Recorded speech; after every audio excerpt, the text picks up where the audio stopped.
There's the Blue Room. We are back with a Blue Monday. Everton have won a football match. So here we are to talk about it. Yes, we are very much that fickle. Joining me as ever is Dave Downey. Dave, how are you doing? Yeah, not too bad, mate. Not too bad. It was nice to see us. I didn't see any of it. I know Les Roberts was down there, wasn't he, watching Preston? But yeah, impressive to just check out how we've got on, regardless of how it is at this time of year. I know a lot of people. We had a big debate about this, me and Les the other day, about how you sort of treat pre-season, and whether it's just a bit of a jolly up for everybody, like when everybody went over to Sligo and things like that. But I think it does start to matter the closer and closer you get towards the season. And we're 2 weeks away from that now, less than 2 weeks away from that now, aren't we? It does start to matter, especially seeing some form out of new players that we've got. And to go over to Preston, obviously, yeah, it's a nice day out for everybody to go and win a game 3-0. Sort of gives you a little bit more of a jump towards you're looking forward to the new season and that game against Brighton when it comes. Yeah, I think like getting levered is never good, is it? Like I remember obviously Coventry was awful on Tuesday last week.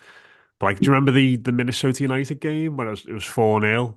And like as much as you could say that was pre-season and they'd had a tough camp and they were playing away from home and all that sort of stuff, like that that game and watching us that night, it felt like there was serious big issues wrong there, and obviously that transpired into the season. Lampard didn't last long, and like the warning signs were there. So I think if we'd not scored or we'd not won at the weekend, then you might have just thought, you know, are the signs really bad here? So I think in that sense, it probably was quite important for us not only just to win, but to win well. And without going too much into it, because I suppose on the one hand you can't say these games mean nothing when you lose, and then when you win, say did they mean a lot of stuff. I think if someone said to me on Saturday, what do you want from this game? Probably the two things possibly would be Calvert to score a goal and for the new signings to come in and look good and do well and get a confidence boost. And all boxes were ticked, weren't they, in that regard? Yeah, absolutely, I do think it is important. Like I said, the closer you get towards the season start, and it is more important. I can understand people saying, "Oh, it's the middle of summer. No one's really asked about preseason fixtures. You're going to see a load of kids involved in that." And I don't more to a point towards Sean Dyche. I don't think he's that kind of manager either. I think he takes it extremely seriously. I think he'll be looking at that squad, thinking, "Right, what have I got to start with here? Who's my first 11 in my mind? Who I'm going to start with against Brighton at home on that opening day." Especially given what the Euros as well with players over there too. Everton need to be prepared for this, and you need to be prepared quickly, because things that have got to start. And look, I don't need to emphasize this too much to our listeners, but you think of the seasons that we've had in the past 3 years. Everton getting off to a decent start is imperative, I think. Given the fact that it took us a while to get going, notoriously we take a long time to get going. It seems to be the Everton way in recent years, in years gone by in the Premier League. Um, and I think the 2 points you've made there on what you need to see, I think what are essential for us to see have both come to pass. I think so. There are positives come away from what happened to Preston, and um, I'm really interested to see what Dice does with the new lads that have come in. Will he stick with what he can? Obviously, the big gap in that is Onana. Who comes in for him there? And then also, you got a brand new centre half who scored the goal as well. So yeah, there are a few positive moments from that. And I don't know what anyone's guess would be to throw at what we're going to do with the first 11 against Brighton.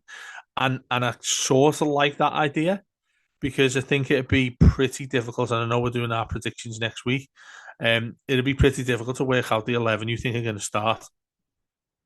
Yeah, especially when it feels like there's a lot of injury doubts at the moment. Like you look at Branthwaite, who already revealed over the weekend, wasn't he? He's had a small procedure Mm. on something. Obviously Tarkowski's only just back, Mikalenko's only just back, Coleman injured.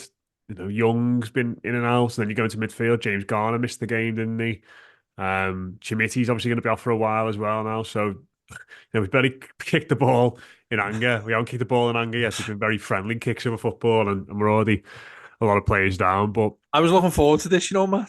yeah, well, I mean, the positive. I think the new signs are positive, aren't they? And I Yeah, don't know, I know you didn't watch it, but I've seen the highlights back, and I do like the look of Lindstrom. I think he's going to add something different for us. I think you think back to those wide players we had last season, and McNeil and Harrison, and listen. run all day for you, do a job all day for you. Everybody who's watched us knows what they're all about. But maybe X factor in the final third, the ability to take a man, to offer, the amount of times where you watch us try and counter attack last season, and the intentions were good and the ideas were good, but we just didn't have that burst of speed to get us forward and get us up the pitch. This lad looks like he's probably got a bit more of that. Mm. Um, I've not seen enough of him to know if he's going to work back and cover his fullback in the same way that McNeil or Harrison will do. But it feels like in games where we're going to have a bit more of the ball, he can be effective. In games where it's going to be a bit stretched and we need to counter attack, he could be effective as well with the way he carries it and the natural speed he's got. And obviously going off the weekend, he can strike a ball as well. That's obviously our second direct free kick goal in pre-season. But it's very early days, yeah. Obviously with him, and I don't think by any means he's going to come in and start in week one. I think it's going to be a long time before we see him getting regular minutes from the off in the Premier League. But certainly as a different option, it feels like he's going to add a lot of variety to our attack. Yeah, absolutely. I think the most crucial aspect of what you said there is having some pace, because I don't know. I think for seasons and years gone by, I think Everton have lacked a lot of pace, all over the pitch. Basically, it seems to be something that we're used to seeing. Having somebody that's coming, I think it's quite refreshing to see that. I agree. I don't think he'd necessarily be a starter. I think he'd be somebody who's really people are really excited to see if he comes off the bench. And look, this is not a mug that we've signed either. You look at the history that he's got. He's an international player. He's at the peak age of what you normally expect from professional. Outstanding in Germany, like in a team that won the Correct. Europa League. Like Yeah. I know it was like bad at Napoli, we didn't get opportunities. But I think the thing I'd say about them in hindsight is that when they sign players, they rarely get it wrong. Certainly when it comes to Mm. attacking players, like down the years, the scout when it comes to forwards and wide players has been really, really good. So, if they looked at him and thought there's a footballer in there, then I'm happy, for that sort of to be a validation for us to go and get him, even if it didn't work out for him there, if that makes sense. And yeah, I absolutely agree with that. I think Serie A clubs are very, very different to ones that the Premier League are massively different as well. And getting one in from there, look, I understand people saying it's very hit and miss whether you bring a player in from that league to the Premier League. But I stick with what I thought about Thelwell. I've initially given the benefit of the doubt at the start of this summer, and I do think he's delivered. Obviously, hard to fully commit to that, given the fact we've not seen many of these players at all, and how they've started with us only in a few friendlies, granted. But he does look like he's got plenty to offer coming to Everton. I think it's nice for Dyche as well to have a little bit of selection choices there, which we're not used to whatsoever. You think you've got McNeil, you think you've got Harrison, who you mentioned before as well, but you think you're throwing in another winger there who's full of plenty of pace. We've spoken before about maybe putting McNeil a little bit more central than that. I think it does give us a few options, which is nice to have.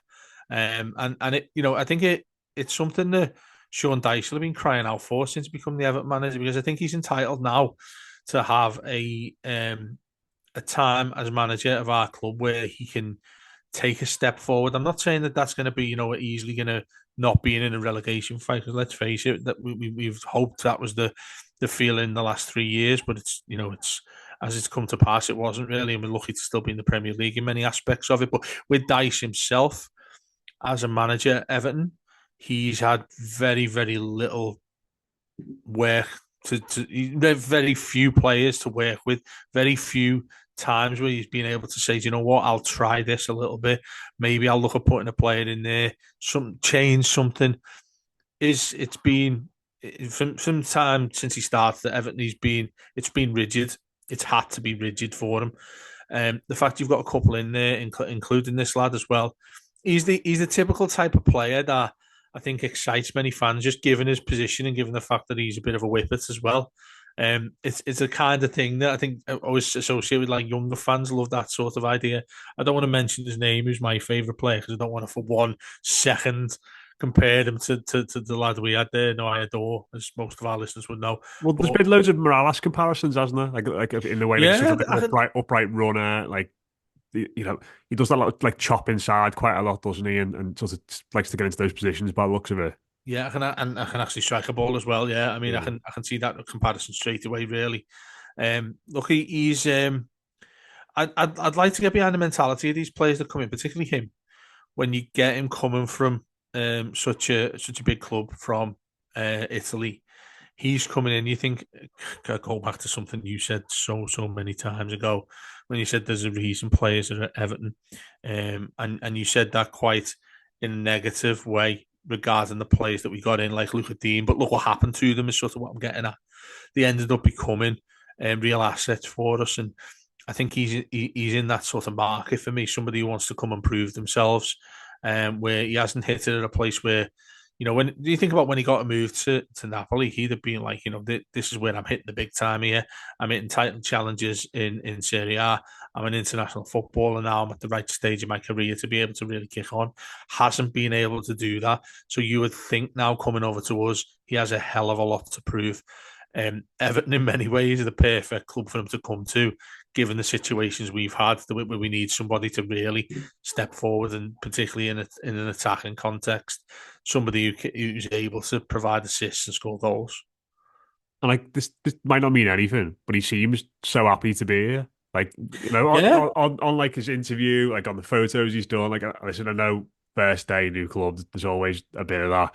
Although obviously we saw Aaron Lennon that time, maybe less so when he first signed for us. He wasn't too happy, was he? But like he just seems like a footballer who was in need of a fresh start and to go at it again. And listen, we're reading a lot into a little later, but I think it's going to be really interesting to see what he can offer. And I know Brian Dave obviously headlines for his goal more than anything, but I just feel like him coming in. And like me and Rob spoke about this a couple of weeks ago, in regards to the centre backs. I just feel like him coming in just helps us out in a couple of other positions. I think what it does for me is it probably makes Branthwaite our second choice left back if we have to go down that route, because you can play him in field alongside Tarkowski. And I think just having that extra bit of cover there, because I think while Tarkowski's come in and played effectively every game for us, hasn't he? And I just think that injury he got in pre-season, coupled with the fact he's 2 years older, obviously since when we brought him in, he's not going to go on forever. I think there is going to come a point where he's going to start picking up injuries, where he's going to start to slow down a little bit and not be at that consistent level he's been at. So to have someone there who's sort of between him and Michael Keane in that level, just gives us a bit more security and a bit more assurance in that centre back position. Yeah, absolutely, and it's something else as well. You've got Sean Dyche to give him credit of getting somebody else in who you think, do you know what? And the little thing you think of is injury, like you mentioned there with Tarkovsky, when you mentioned there with Branthwaite, which you didn't really know about. You've got a lad who's, I mean, I don't know if anybody's seen him and Branthwaite in the same room together, because I just keep on thinking they look exactly the same as each other. He's an I inch taller than Branthwaite, isn't he? 6 foot think he's six. 6'6" Yeah. and Branthwaite 6'5" or something like that. Look, and it's very much right in the middle of Sean Dyche's niche, isn't it? In terms of wanting giants at the back, he ticks that box. He's got a terrific reputation coming to us as well in what he's gone and done in France. Another one I'm quite excited about. Another one that is initially cover. Let's face it, he's not going to come in and start straight away. Much the same way as several of the ones we've signed. Really, I think he's going to be quite steady in how he does all this, Dyche. But how many times, like me being quite sad and assessing that we got to 74 minutes on average before he made the substitution last season, I would like to think he looks at that bench and sees, oh, I'm going, I can change a game here. If one of our lads are knackered playing at the back, if one of them gets injured, I've got a decent quality centre back to put on. You mentioned Branthwaite with his left foot as well. Michalenko, Ashley Young, whoever's out there that side, he can come and fill that hole in. A player that's been brought in that's created some versatility in and around the area. So again, another player I think is a really wise move. The financial side of it, which I'll sort of be getting onto with a few of the pods we've got coming up, in terms of how Everton are available to buy these players and how, why, which way, and what sort of budget that they're working with. I feel that who we've signed so far, what we've paid for them, and obviously the loan market, which is crucial to us. Everything's been really positive so far going into a new season. And you go back 4 or 5 weeks ago, I certainly wouldn't be feeling as comfortable as I am now. No, totally agree. And I think the manager sort of hinted, didn't he, after the game that maybe the signings are going to slow down a little bit now. But I think one comment he made was interesting, Dave, in regards to the players that we've brought in and how I think he made reference to the fact that they've only got one Premier League appearance between them. Obviously, O'Brien's been playing his football in France. I don't think he played in the Premier League for Palace before he went there. India, I think, only played one game for Sheffield United in the top flight, didn't he? Before he moved to Marseille. Obviously, Lindstrom's new to the league as well. Irabunim's not played much Premier League football at all. So that I think was interesting. It sort of brings me on to the last thing I wanted to discuss with you today. It's about Kalvin Phillips now because I think Dyche was obviously saying how caution with these new lads. They haven't got much Premier League experience, etc., etc. He will tick that box, obviously, wouldn't he? And the links aren't going away. I think they started very early, didn't they? After the season finished, going back to mid June. Um, he's been playing for Manchester City quite frequently, I think, in the United States, albeit to mixed reviews. Apparently, he was very good against Chelsea in the last game, playing as a centre back, which is a bit mad. Um, but it feels like you mentioned Nana there going and I've got a replacement in for him, yeah. Um, Midfield being potentially a bit of an area of concern. He's the name that Mm. keeps coming up, isn't he? And I was always sort of the opinion with this one that if it was going to happen, then I'd want it to happen quick or not at all. And I sort of feel like we've gone past that point of it being quick now, certainly. So I've been straying into the not at all mindset over the last week or so. I don't know about you. Where are you at with this one? Because, like I said, it just seems to not be going away. But in the same Mm. breath, there doesn't seem to be any progress being made either way on it. Be it he's going somewhere else or coming to Everton. Yeah, I think the first thing I look at with this is Pep Guardiola. It gets really, really strange with how they conduct transfers. Sometimes I've seen him keep some players who you think they're never going to get to kick a ball for Manchester City, yet he's essentially kept them. You look at Alvarez, who's very much linked of leaving Man City as well. You'd think he'd be right in the middle of the players that they wanted to keep. Seems like Guardiola, I think sometimes it seems as if he just does stuff for a laugh. He just does stuff for a reason, thinking that he wants to show the unexpected to people. And in a really quite bizarre way, I could see that, which is why I'm not completely getting my hopes up with Kalvin Phillips coming to us. Other Would side you of the would you coin, want to sign him though, Phillips? yeah, absolutely, Yeah. absolutely. I think what I've seen from him, forget the England stuff as well, because he was never really going to establish himself as an international footballer. They adored him at Leeds. He's he's perfectly fitted to play in our midfield there when you've lost Onana. Again, fits that bracket, Matt, that we've spoken about here, the common theme of players who need to prove themselves. I think that fella's desperate to get game time in the Premier League. I'm not sure who's in and around sniffing around him. That is going to be an issue for us, isn't it? Because if he's got, which I would imagine, there'll be several clubs looking at getting him in there.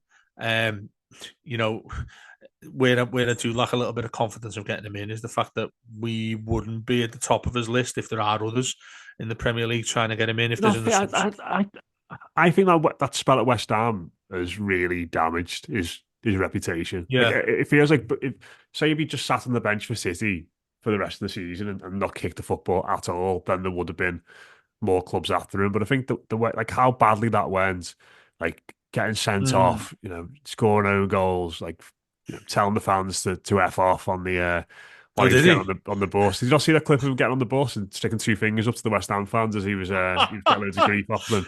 That'll Like do well there, won't and it? like I imagine like the reason I was for it initially, like at the start of the summer, was because I thought if we could get him in. And listen, I'm not saying Dyche is like a better a fitness or training than Pep Guardiola by any means, but just in terms of him having a clean break from City and having clarity for a month, 6 weeks going into a new season of knowing what he's going to be like all about, what type of fitness he's going to need to do, um, what the manager demands of him, what his teammates demands of him, all those things. Like I feel like yeah, like if he got that, I would have been all for it because I think you're right. I think there is a really good player in there, and he showed that for England, showed that for Leeds.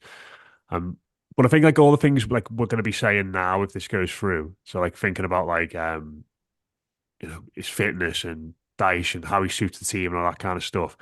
I feel like West Ham fans would have been saying exactly the same thing in January. Mm. And like if you look at Moyes, and his managerial style and his blueprints and his ethos. And listen, he's not the same manager as Dyche, but I think there's a lot of crossover there, isn't there? And Yeah, I um, do. I think that's an excellent point. Actually, I didn't think of it that way. Not to put a downer on this, but I do feel. I think more that's in my mind ahead of what you just said is that is an essential place that we need to fill as quickly as possible. That's going back to what you referred to there in terms of you'd be more all for it if it happened within 3 weeks of the season before Euros or whatever, or during the Euros, you'd be like, Everton are in good shape here midfield wise, which is, the amount of time it took to get rid of Onana and get the money back in for him. What we weren't really sure that he was going to go. It was just links all over the place, left, right, and centre, and then that sort of staggered its way along the summer. If we'd have got rid of him quite quickly and then get Phillips in, you think there's no problem there. I'm happy for him to do that, but he does come with baggage. I agree with you. He does come with baggage, but do you not feel, Matt, that that's the category we're in as a club? And look, I'm putting to one side what Felwell's gone and done there because he's signed some lads who we've not seen play in the Premier League, as you've rightly said. We've signed some young lads who doesn't tick the box that Sean Dyche would necessarily tick when he's in the transfer market himself. He wants players that are established. And I'm sure he'd be happy if he had 11 lads out there who were over the 30s. I think that's the way Sean Dyche operates. So I am really interested in what he does with the younger players that we've gone and got. But I just feel as if more of a just on an essential feeling more than actual fact of what you referred to there. But somebody like him coming in as a central midfielder, runs his head off. I think he's right in that category of Dyche. But like you said, I mean, he's had the injury issues. You would have thought West Ham would have been ideal for him last season to go from City and look at things don't work out sometimes. Things just the different reason why they don't. It's incredibly frustrating. But I feel him coming to us. You mentioned those things in what you said, like a fresh start, various attributes that he's got that we haven't been able to see. Only up the road as well. Maybe that's a bit of an issue that he's got. I mean, I always refer to why Jordan Pickford's ever stayed at Everton. In my mind, it's because he completely loves it round here. He loves where he is. His life settled, his family settled, all that sort of thing. Phillips is only up the road then if you see a Radden going down to London. So there are various things that give me, dare to say it, some confidence if we go and get him. But like you say, the longer the time goes on, the more you could probably see him just staying at Man City and never getting a game again under Guardiola and him just yeah, stubbornly sitting there saying nobody's getting him. yeah. Like I suppose one of the reasons why it might be taking a while is that City might be hoping someone come in permanently for him. Mm. But like Yeah, so it's a good so point. so like Yeah. it might just be one of those where like it gets the last week of the transfer window.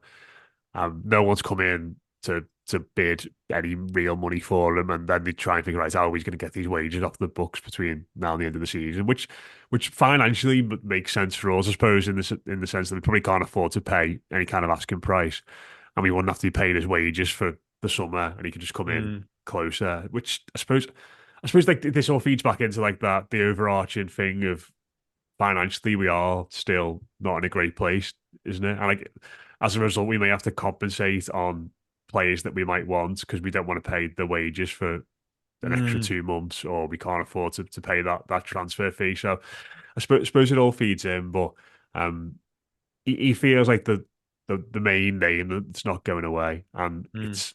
I don't know. I think in an ideal world, you'd want someone a bit younger or someone with well as much baggage as you put it to come in and potentially fill that gap that Onana did. But we are in a position where it feels like beggars can't be choosers. I think it's one of them as well. Like as much as we sit here and we talk about his playing style and his fitness and all those kinds of things, like perhaps it's one of them where it's what he's like when you're in the room with him and like when you look him in the eye and like when Kevin Fowler and Sean Dyche have that chat with him and say, do you want this? Like, are you going to come to this football club and be motivated to get your career back on track and potentially earn a permanent move at the end of the season?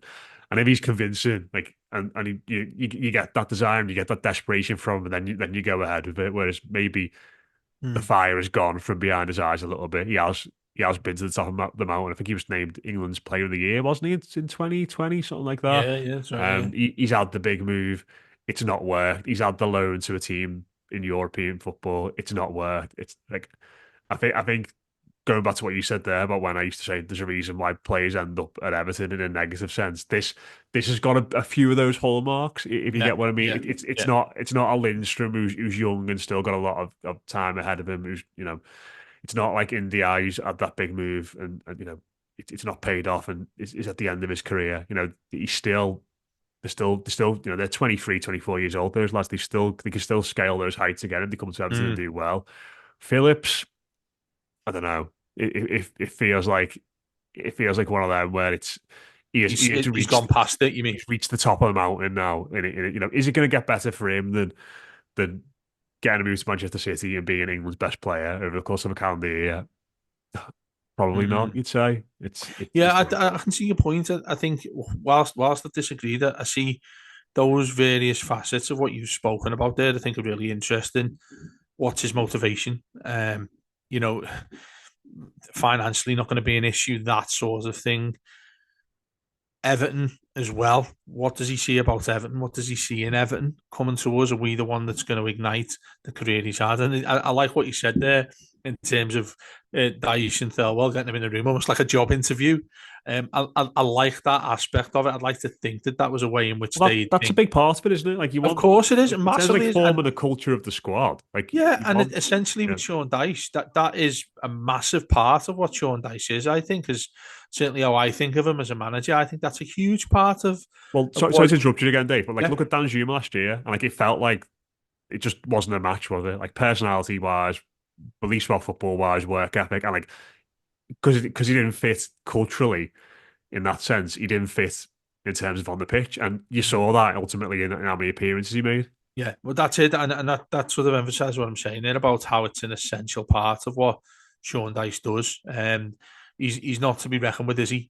Dyche, he's somebody you can't treat him soft, and I think that what you said there about that, I think that's the perfect way of describing it.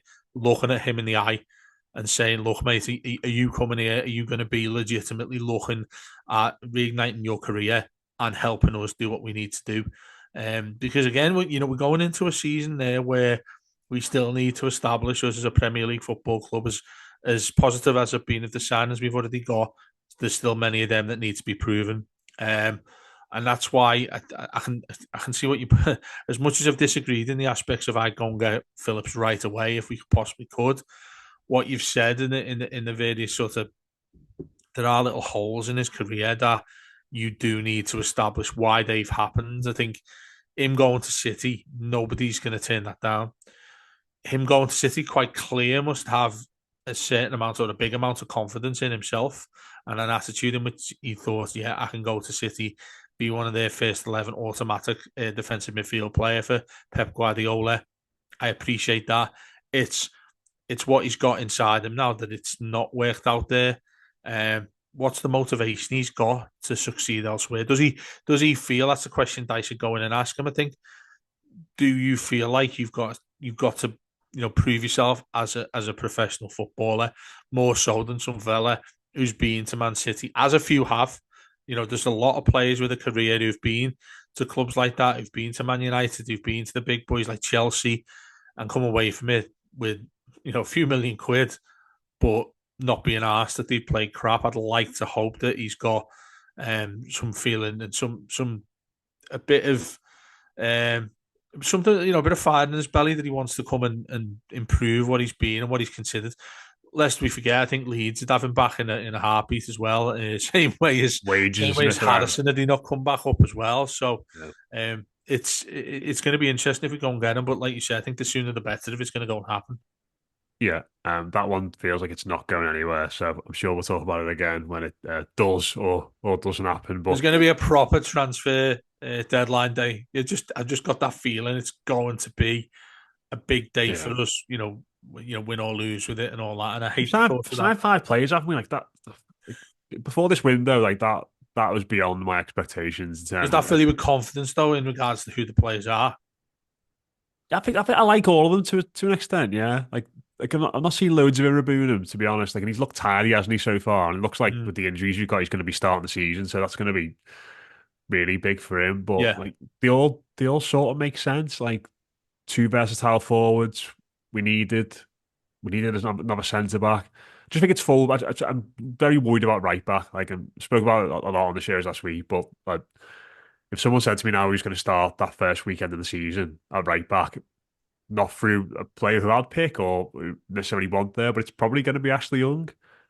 Um, and like that feels like an issue, and it feels like the manager maybe has looked at that and thought there's like four lads who can do half a job in that position. We're just going to muddle through, but I don't Well, yeah, know. you've got Seamus there as well. I mean, you've got Who's two injured fellas. again? Patterson who's Is injured he out again. again? Is he? Yeah, so And there's some I can't believe Patterson's still an Everton player, by the way, because there seems to be something serious going on yeah, in that particular way. Given that given the way we were, given how desperate we needed to play him in many places, many different conditions we've had in which he should be getting a game, he hasn't. There was that issue that's happened when they've been abroad about. I don't know what it was, someone getting slapped or whatever. Um, yeah, they seem to have a real issue with him, or maybe vice versa. A really talented right back who we thought we've got. It's just not happened for him here whatsoever. So, yeah, I agree with you. I think right back's a big place that we need to address. And you think about Harrison that side as well was a big part of being how we succeeded on that right hand side. You need someone who's versatile to play along with him as well. And one thing I've been extremely critical of the lad as well, but he's impressed me in terms of his attitude that he's always had at Everton. It's more his quality that I've had a problem with, but he was always keen and helpful in regards to getting back and doing what Dice has essentially asked him to do. Doesn't always look like an attacking right winger. He's a player that can double up in the right back position when sides are attacking us and when we have less of the ball on them. So yeah, I agree with what you say there about right back. But and obviously we've still got just under 2 weeks to go. Um, I'm feeling quite positive of how things are at the moment. Look, it'd be great, like we said there, Phillips will go and add one or two to it. But if you started the 11, you took 11 from what we've got now, including the new five lads, home against Brighton on the opening day. I'm pretty confident Everton are going to be okay. In those early few games and whatnot, because we go to Spurs the week yeah. after, don't we? Bournemouth fair game. So Home. chance, yeah, home. So there is chances to get Spurs away will be hard, obviously, but like those two home games, like No, if you got 6 from 9 there, mate, you'd be yeah, absolutely buzzing whilst the window's still open as well. yeah, yeah. Carry on that form at the end of last season Yeah, into this one, but yeah, listen, we'll talk about all these topics in a bit more detail later in the week. I'll have Subs Weekly on Wednesday. Dave will have Weekly out. At some point, we've got another old new borrowed blue coming up, which Les has already done, which is excellent. yeah. And we'll have all usual bits and pieces as well, heading into the game against Roma, and then the real stuff starts the week after as well. So if you're watching us on YouTube, do leave us comments to subscribe. All these things help let us know your thoughts on all those things. The new signings, Kalvin Phillips, and anything else as well. If you're listening to us, do give us a rating, do give us a review on your iTunes app or Spotify or wherever you listen to your podcasts. Like I said, all these things help us get the podcast out in front of more people. But that's it from me and Dave for now. That's been Blue Monday. Up the toffees. We'll catch you soon.